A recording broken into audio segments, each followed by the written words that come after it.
Here, baie dankie vir almal wat by mekaar is. Here, dankie dat ons deur die week vir al hierdie mense kan bid. Dankie vir die geleentheid om hulle op te dra nie en dankie dat dit bewys is vanoggend sit hulle hier so want die genade en die liefde was saam met hulle. Die beskerming was oor hulle, Here. Waar ons nou die boodskap gaan kry, we can listen to this message. Lord, bless the message to the hearers and that we make it work in our lives. Not just hear it, but do it. Dat ons dit doen in ons lewens, Vader, en die sukses van hierdie boodskap sal ervaar hierdie week wat kom. Dis my gebed in Jesus naam, is my prayer in Jesus name. Amen. Ek sê vir Jolanda, ek's nogal opgewonde want ek het al baie preke oor geloof gepreek. I've preached a lot of sermons about faith. And the thing is, nobody is born with faith. Niemand is gebore met geloof nie. Geloof word ontwikkel soos enige ander talent. Nou wat? Toe maar los net op die deelsbos van hulle rustig. Jy sien, geloof is ietsie wat jy ontwikkel met tyd, maar dit word ook beïnvloed deur buite goed. Faith gets influenced by stuff from the outside. En jy word nie gebore en dan het jy hierdie heavy dinamiese ding wat geloof in jou is nie. Okay, laat hulle eers klaar maak.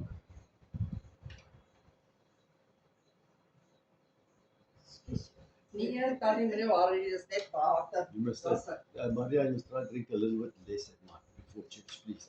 Okay, as jy kyk na Hebreërs 11, Hebrews 11, it's all about the fathers of faith. And who is our father of faith originally in the Bible? Wie is die vader van geloof? Abraham. Julle moet Bybel lees, mense. Ek kan nie net Sondag vir julle preek nie. We need to open the Bible. Moenie laat jy jou foon op jou foon hou nie, hoor? Die foon bo op die Bybel bo op die foon. Okay. Maar die vader van geloof is Abraham. En toe ek nou hierdie week sit en ek kyk na alles, as ek op die bike ry, as ek in my buggy ry, alles wat opgekom het opgekom in geloof. As ek die TV aansit, ek aanvaar net hy moet aangaan. En vanoggend wil ek die aircon aansit en hy wil nie aangaan nie en dit pas net so in by die preek, want ek het gedink ek gaan die knoppie druk en hy gaan werk. Toe hy nou nie werk nie, wat gebeur onmiddellik? Toe begin jy dink, wow, okay, iets is fout, wat's fout? Ek het alles gecheck behalwe die probleem met my vrou. Ek moet haar krediet gee, sy het die probleem toe uitgevind. Sy is partykeer, sy het haar oomblikke. Ver en wyd verspreid, maar alles daar. Maar when my wife actually told me, have you checked this plug? Because this is where all the power comes from, so that we have power 24 hours with our inverter. And it was the plug, and you could see the face, very impressed with herself. But I'll allow that, sy mag, sy was reg. Maar toe dink ek die hele week, as ek so op my bike ry, weet jy wat, we see stuff, we experience stuff, and we've got all the stuff going on in our lives, and we accept it must just work. Jy sien, met tyd leer jy geloof, maar daar's 3 fases van geloof wat 'n mens ervaar. There's 3 phases of faith. The one is the worldly faith, which you were brought up, that you saw around you. The one that you trust everything has to work. Alles moet maar net reg werk. As dit nie reg werk nie, wat gebeur? Ons bubble is gebars. Ons val uit mekaar uit. Our bubble is burst, we fall apart. Want dan begin jy dink, die batteries is pap, ek change batteries. Jy begin knoppies druk op die ding, is daar iets fout met die masjien? Ek check al die plugs, ek change die plug van die een na die ander een toe, niks werk nie. Meantime, soos my pa het gesê, as jou kar nie werk nie, gaan eers na die fuse box toe. Wat doen ons? As die kar nie wil start nie, dan begin ons met die starter, die moeilikste dele. Ons wil altyd die moeilikste ding eers regmaak in plaas van die begin te kyk. Gaan check net die plug waar al die krag vandaan kom en die werk. So, it's a worldly faith that we've got. Maar die probleem met baie Christene, the problem with lots of Christians is, they get stuck there. If you do not progress to the part where you get a contentious faith, die Bybel sê, be content with what you've got. En dis die probleem waar baie Christene nie uitkom. We know we've got everything, but we don't appreciate it. And when we lose it, we want to get angry. Okay, dis dieselfde ding met verhoudings. It's the same thing with relationships. If you don't appreciate what you've got, you're not going to get more. Look, God's form of blessing works like this. If He can trust you with what you've got, you can pray for what you want. As hy jou kan vertrou met wat jy het, kan jy bid vir wat jy wil hê. And God will not always give you what you want. He will give you what He can trust you with. God gaan jou gee wat hy jou mee kan vertrou. Wie ken jou beter as jy jouself? As iemand wat jou beter ken as die persoon wat nou langs jou sit. God ken my beter as my vrou. Dis die enigste persoon wat alles weet van my. En die probleem is met baie mense, en ek gaan dit post sodat hy dit kyk. Jy kan nie bid vir 'n nuwe kar as jy nie na jou kar kyk nie. Dis die hartseer. Ons praat nou oor fone. Ek het al ouens gehoor vra, hy soek 'n nuwe foon, maar hy loop oral waar hy wil wees. Is jy stupid? Hoekom vra jy nie vir 'n kar nie? Maar jy soek 'n foon. Dis hoe belangrik fone vandag is, net om dit in te gooi. Maar jy moet verstaan, if you cannot be trusted with what you've got, God will not give you more. Hy gaan jou nie meer gee nie. Do you believe God wants to bless you? Do you believe God can bless you? Ja. Can I tell you something about faith? God does not need your help. You know how worldly faith works. That's where lots of Christians are stuck. Baie is hak hier vas. Hulle sal eerder hardloop na 'n dokter toe as na God toe. You know what God did in the biblical times? You know what He did? He walked up to a lame guy and said, stand up and walk. I mean, He put spit and mud on a guy's eyes and he could see. Deaf people were hearing. Hy het niemand se hulp nodig nie. God does not need anybody's help. These people are there to make it easier for us, because we would not be able to handle the biblical times. Ons kan dit nie hanteer nie. Moet ek jou gou sê hoekom nie? Want as ek 'n kopseer kry, wat doen ek? Ek raak so nors en dik bek met almal. Nie julle nie, ek. Ek preek vir myself, so moet nooit dink ek pik op jou nie. Moenie koerante toe gaan nie, of gaan. Bad publicity is also publicity. Maar ek gaan die mense net kom kyk om te skinder. So, dis amazing. Maar, waar was ek? Nee, Kopseer. ja, jy kry kopseer en dit beïnvloed jou so, dat jy almal om jou sleg behandel. Jy's dikbek met almal. Nou gryp jy 'n pilletjie. Weet jy hoekom? Want ons wil nie in die Bybel, soos in die Bybel se tyd, wag dat God dit doen nie. We instant people. Ons soek McDonald's nou. Ons soek ons nou. Koop dit in 'n pakkie. Buy it in a package. Ons is deesdae te lui om te kook. Nee, julle nie, asseblief vrouens, moenie in party huise moet die man kook as hy kry nie kos nie. So ja. Maar verstaan een ding. Understand one thing. I'm talking about the new era. The old era does not do stuff like this. Maar verstaan een ding mooi. Ons moet op 'n plek kom waar ons terugkom, because if God cannot trust you with that, how are you going to get to the second phase of faith? You're still stuck in the worldly faith that you trust the world for solutions. En dis kom jy disappointed is, want jy kyk om jou rond in plaas van op. Peter sank when he looked around. He stopped looking up to God. Jy sien, dan kry jy die contentious faith, waar jy op 'n plek is waar jy besef, hierdie goed kom nou van God af. En ek waardeer dit, ek het dit. Maar dis nie waar God jou wil hou nie. That's not where God wants you. God wants you to take to the upper level of faith, and that's heavenly faith. Waar jy by die plek uitkom where God says, if you pray, you receive. Wie wil daar wees? As jy bid, kry jy. Huh? Ek wil vir die Here sê, hey, ek het nou kopseer, vat weg. Gone. My rug is seer, vat weg, gone. Ek wil op 'n plek kom waar ek nie eens by 'n petrol garage meer moet stop nie. Maar dit gaan nooit gebeur nie. Here, my tank is leeg, maak vol. That's not going to happen because it's coupled to worldly stuff. Maar jy sien baie mense bid oor goed, stupid goed. Ja. Ek het 'n voorbeeld. Die pastoor word uitgenooi om te bid vir 2 rugby spanne.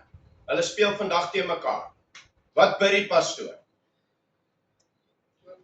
Almal vra, pastoor, bid dat ons kan wen. Ja. Hallo. Weet jy wie is in die moeilikheid? Die bly die pastoor. Ja. Want hy loop by die een en hy bid, Here, laat hierdie span wen, laat hulle vandag goed speel. Dan gaan hy by die ander span en dieselfde vraag. Here, laat hierdie span wen, laat hulle goed. Ek hoop hulle draw. Want dan is hy in die moeilikheid. Iemand se gebed is nie verhoor nie. Wie se skuld was dit? Whose fault was it? The pastor's fault. No. It's coupled to worldly stuff. Die span wat die beste gespeel het, gaan wen.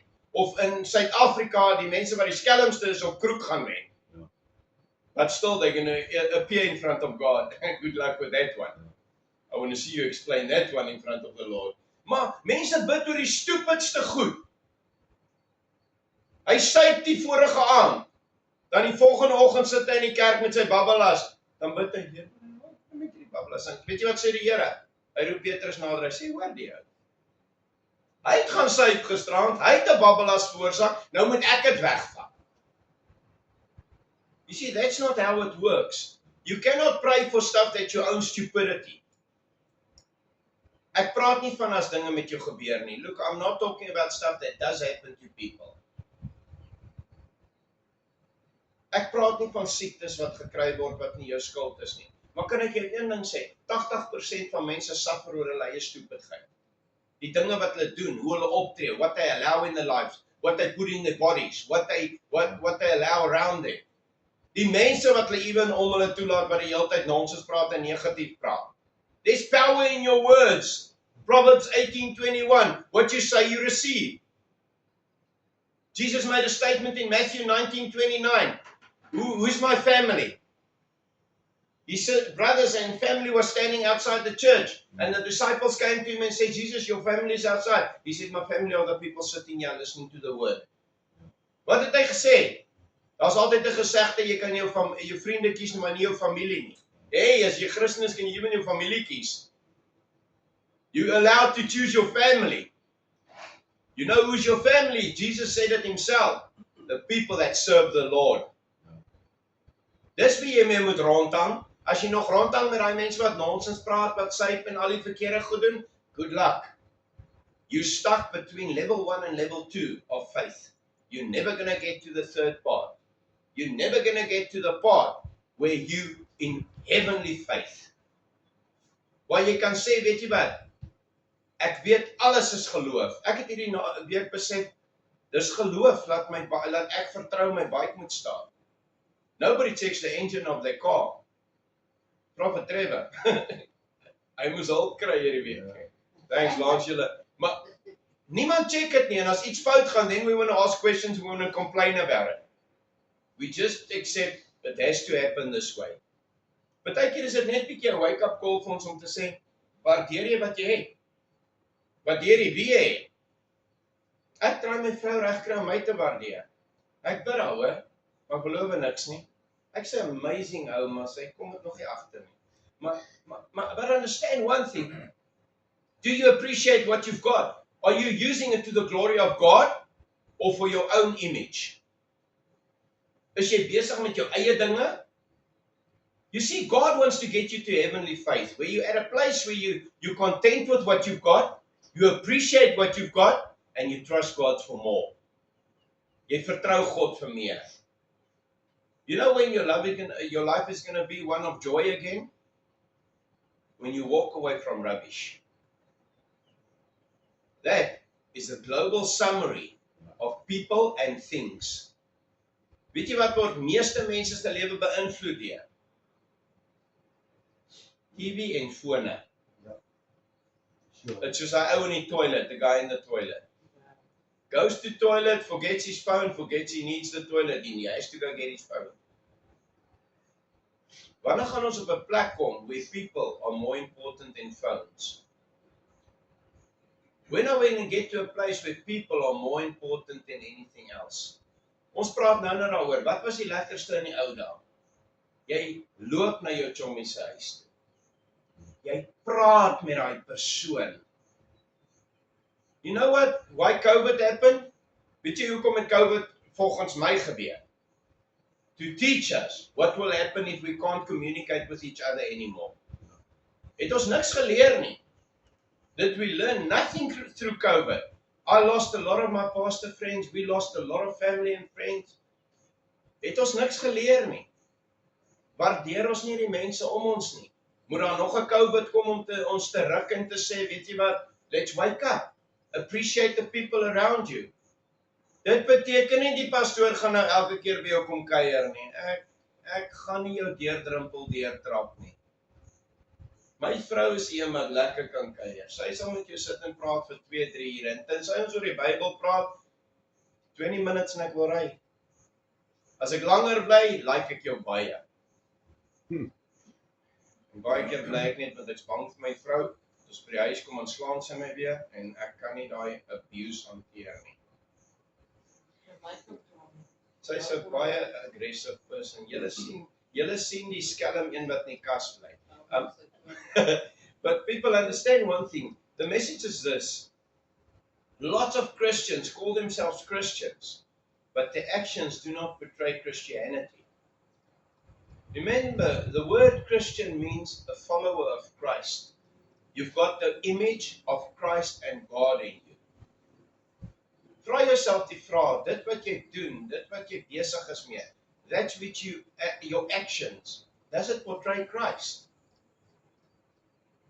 Is dit Christus wat jy openbaar aan almal? Do you appreciate what you've got? Jy weet wat, in 'n oogwink kan jou lewe verby wees. Let's get to reality. Doesn't matter what age you are. What age are you now? 31. Do yourself a favor, go to the cemetery and go and make a list of all the 31-year-old that are dead. Mia, jy is? 20. Gaan na die begrafplaas toe, gaan kyk hoeveel grafte is daar wat 20 jaar oud is. Ja. Do me a guns, go check how many graves there are younger than 20. There's even a part where they bury only the babies. Still people are living, mense lewe nog, né? Asof môre gegarandeer is. The only tomorrow that's guaranteed is the one that you are dying in Christ and you in heaven. That's the only guarantee you've got. And the second guarantee is those that don't accept Jesus Christ, are living according to Him, are going to end up in hell forever. Ons is baie gou met mekaar lelik te raak, hè? Weet jy wat kan die mens goed doen? You know what man and woman, humankind can do well? Manipulate. What do we use today to manipulate? Foon. As jy nie like wat iemand van jou sê nie, wat doen jy? Jy blok hom. Ek het al mense gehad. Ek het geweet hulle gaan dit doen. You're not that clever. I knew it was coming. As jy nie like wat iemand like nie, blok hom. In die ou dae het dit so gewerk. En Willie, ek en jy het opgeskoei. Ons het gesê wat ons wou sê en as daar 'n paar houe uitgeval het, het hy uitgeval. Maar die lekker ding is, as ons weer mekaar sien, "Hey Piet, hoe's dit?" Dan sit die res van almal wat die fight gesien het nog. Dis normaal. Gister slap hulle mekaar uit nou, "Hey Piet, hoe's dit?" Dis hoe dit was. We were not childish on blocking each other. Ons het nie tyd gehad vir môre om weer klaar kwaad te bly vir jou nie. We fight today and we finish it today. Wat doen hulle vandag? Ek sal jou blok. Toe met jy vir my kom sê sorry, want my pappa is nou so hartseer. Ek sit in my hoekie en hy elke aand het lieg. Jy chat nog steeds op jou foon met ander mense, jy's kinderlik. Ja. Ek weet nie, julle nie. Julle doen nie sulke. But understand one thing, people. Do not let faith stay at a place where you just get stuck. Jou geloof moet elke dag hernie word in God. Elke dag. Here, dankie. Here, ek het hierdie probleem. Help my daarmee. Lord, I've got this problem. Help me with it. Weet jy, amazing is dit baie keer, ek het dit gedoen, ek weet julle doen dit nie. Maar as 'n pastoor gepreek het, en hy sê iets wat ek nie like nie, Jesus, en ek het die res van die boodskap gemis, want ek's kwaad vir hom. Nou is ek gewip vir hierdie pastoor, hy moet dit nie sê nie, want dit is te naby aan die huis. Besef jy ietsie, kom ek shock jou, I'll shock you bietjie. Daai pastoor gaan huis toe. Hy spandeer die volgende week om sy volgende boodskap te kry. Hy worry nie wat jy dink. He did what God asked him to do, bring the message. Jy sien, dis hoe dit met God werk. As God jou ergens wil gebruik, doen net wat God sê. Doesn't matter what happened. Who is the one that's supposed to convince people that the word was right? Jy. Die Heilige Gees, the Bible says the Holy Spirit does the convincing. Weet jy wat wil baie Christene doen? Ek gaan aanhou met jou tot jy dit doen. Dis nie my probleem nie, as jy nie wil nie, is jou keuse. If you don't want to do it, suffer in silence. Hou op net praat daaroor, want ek wil dit nie hoor nie. Klaar vir jou gepreek, klaar die boodskap gebring. Jy moet luister en doen. Die Bybel sê, salig is die wat doen, nie die wat hoor nie. Jy sien, ek het nie opgehou met goed deur net te hoor nie. Ek moes uitloop en dit gaan doen, dit toepas in my lewe. Wys my, hoeveel van julle as jou plug nie werk nie, gaan hom al los, en dis een van jou mynligte, hy werk nie, gaan jy hom los, elke dag. Ja, maar jy is te dom om te vra dat jou help. Maar, daar's Lans, hy weet hoe om sy hande te werk, hy is nie een van hierdie laities vandag wat make-up op sy hande sit nie. Jy gaan hom nie los nie, jy gaan hom regmaak. Hoekom maak ons nie ons lewens met God reg nie? Why is worldly stuff so important we don't fix our lives with God? We don't get in line with God. En ek gaan nie meer afsluit vir die derde keer, ek nog net 3 keer afsluit. Jou geloof is jou plig, nie God se nie. He gave it to you, it's a present, and most people are keeping it closed. It's still wrapped up, it's not opened up. Jy moet daai geloof elke dag versterk. As die duiwel kom met iets in jou lewe, weet jy wat? Use your faith, trust God, and you'll see what happens. Ek gaan afsluit met hierdie. En hierdie is 'n nice ene. God gave me this last night while I was laying next to Yolanda. I was actually laying next to my own wife. But Abraham, 90 years old. Abraham was 99, Sarah was 90. God made Abraham a promise when he moved out of Ur, the country where he had to move out. God said, move out. Hy het 'n nice vrou gehad. Sy het nie teruggepraat nie. Sy het hom nie moeilikheid gegee nie. Sy het net saamgetrek. Vandag se vrouens moet jy 'n flippin helse debat hê as God vir jou iets sê. Okay, maar dis 'n ander preek vir 'n ander dag. Hy sê, that's why Sarah is the mother of all women. Hulle trek. God gee hom die belofte, jy gaan die vader van alle nasies wees. Party is baie mans die vader van alle nasies, hulle het kinders oral. Hulle het gedog die job was vir hulle gegee. Nee, dit is vir Abraham gegee, asseblief, pak dit, dit is nie jou job nie, okay? Don't fool the nation yourself, wees besig met jou eie vrou. Maar, hulle trek uit, hy kry die belofte, hy gaan die vader van alle nasies wees, father of all nations. Dis hierdie oukie is 90 jaar oud, hy het nog nie, 99, sy vrou is 90. Dis imagine op 90 jy met 'n baby hê, vrouens. But meeste van ons is nie, a lot of us are not young anymore at 90. So what happens is, eventually God, he gives them the promise again. Wat doen hulle? Abraham beweeg bietjie terug met sy geloof. Hy luister na sy vrou. Sy vrou sê, weet jy wat, nee, vat vir Hagar, my slavin. Sy vrou dog, hierdie is 'n bright idea. Vat my vrou, watter van julle vrouens gaan sê, vat my sussie, en hê 'n baby met haar. Besef jy, 'n baby kom nie in 'n checker sak nie. Ons moet na die bed klim, ons kan kafoefel, en dan kom die baby. So daar's helse goed wat hieraan gekoppel is. Vat Hagar,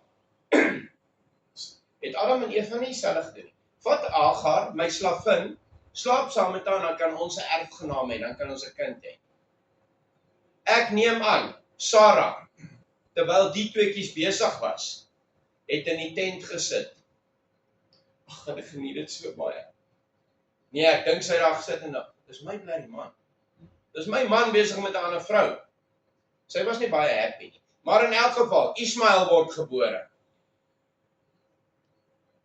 Besef julle die probleme wat nou in die ooste is Ismael? Weet julle wie is Ismael se nageslag? Pakistan. Ja. Wie is hulle in 'n oorlog mee? Wie is gebore vir Abraham? Nadat Ismael uit die slavin gebore is. Wie is sy eerste seun?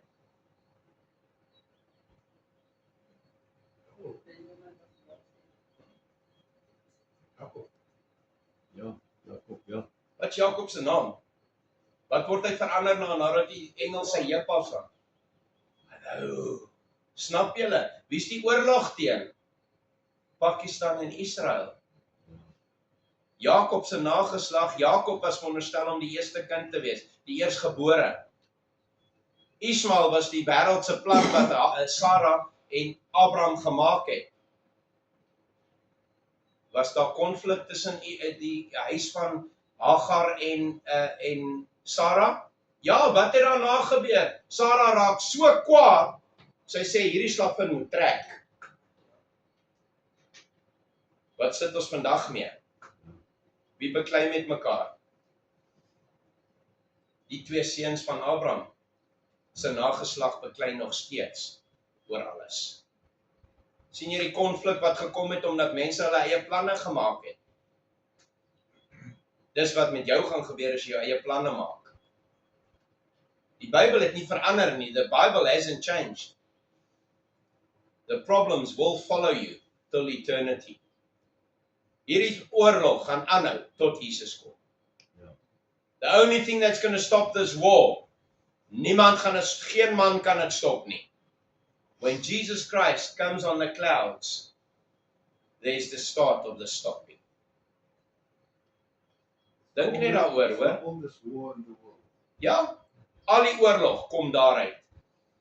Uit daai een konflik. Want toe moes almal kante kies. Kyk wat in die Bybel gebeur het. Die 12 stamme van Israel het ook verdeel. Dis preke op sy eie, maar net vir interessantheid. Die 12 stamme van Israel het ook verdeel. Daar was konflik daar. Die een is Juda, die een is Israel. Israel het 10 van die mense by hom, Juda het 2. Daar was konflik regdeur tot vandag toe. Jy sien wat gaan gebeur as jy nie God vertrou en geloof op God het nie. Sulke goed gebeur. Dit is kom sulke goed in huise gebeur en in huwelike gebeur en met mense gebeur. Get back to the place where we trust in God, we've got faith in God. Ons het geloof in God. Kom ons kom terug op 'n plek wat ons 'n verhouding met God bou. Kom ons bid. Lord, thank you that your Bible is proved right. Even 6,000 years after stuff happened, it's still proven right. The world, die wêreld en dinge wat om ons gebeur, bewys dat die Bybel waar is. Die dinge wat in ons lewens gebeur, bewys dat die Bybel waar is. The stuff that happens in our lives proves the Bible right. Here, help ons om daai woord te vat en deel van ons lewens te maak. Here, laat ons 'n verhouding met U bou, want sonder U kan ons nie. Sonder U val alles uitmekaar. Here, ek bid U seën, U goedheid, U guns en U beskerming oor elke persoon hier. Lord, your blessing, your protection, I pray over every person here. And if there's stuff that keeps our minds off having that faith in you and you alone, Father, I ask you to strengthen us and your Holy Spirit to convince us and lead us with this. We pray this in Jesus' name. Amen. Klaar vir jou